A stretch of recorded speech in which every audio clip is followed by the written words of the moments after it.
পবিত্র কোরআন ও আধুনিক বিজ্ঞানের মধ্যে কোনো বিরোধ আছে কিনা? ভাইরা আমার, কোরআন আর বিজ্ঞানকে অনেকে মিলানোর চেষ্টা করে, এটা হাস্যকর। দুই জিনিস। কিরকম দুই জিনিস? কোরআন হলো চূড়ান্ত মহাসত্য, চূড়ান্ত মহাসত্য, আর বিজ্ঞান হলো একটা ধারণা। বিজ্ঞান হলো কি? একটা ধারণা। কোন বিজ্ঞানী কোন একটা বিষয় তার একটা ধারণা এস্টাবলিশ করেছেন, পরবর্তীতে আরেক বিজ্ঞানী বা ওই বিজ্ঞানী দেখা গেল কিছুদিন পরে মনে হলো না, ভিন্ন কোনো ধারণা তার কাছে হলো।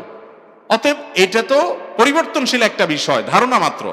আর কোরআন হলো মহাসত্য।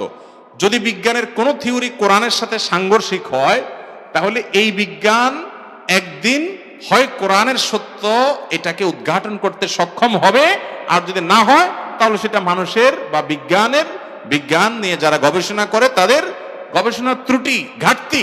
আল্লাহর কোরআন এটাকে বিজ্ঞান দিয়ে মাপতে যাবেন না, এটা মাপামাপির জিনিসটা, এটা মহাসত্য।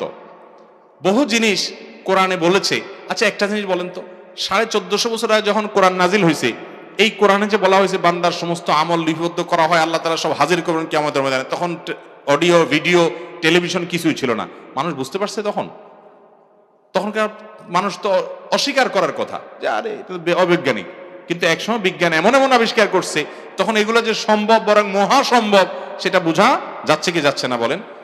এরকম বহু জিনিস আছে, একটা না, শত শত বিষয় আছে। এই জন্য আপনার বিজ্ঞান এবং কোরআনকে পাশাপাশি রেখে অনেক বই রচিত হয়েছে, এবং অনেক থিওরি কোরআন দিয়েছে শত শত বছর আগে, বিজ্ঞান সেটা কয়েকশো বছর পরে বুঝেছে বা বিজ্ঞান সেটা আবিষ্কার করেছে, কোরআনের সাথে মিলছে।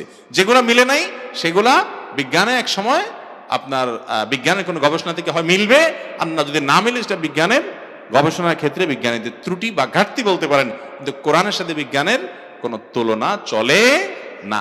অনেকে কোরআনকে প্রমাণ করে বিজ্ঞান দিয়ে, মূর্খতা। যেটা মহাসত্য সেটাকে আপনি একটা ধারণা এবং কনসেপ্ট দিয়ে আপনার সন্দেহপূর্ণ পরিবর্তনশীল বিষয় দিয়ে কিভাবে মূল্যায়ন করতে পারেন, জাজমেন্ট করতে পারেন?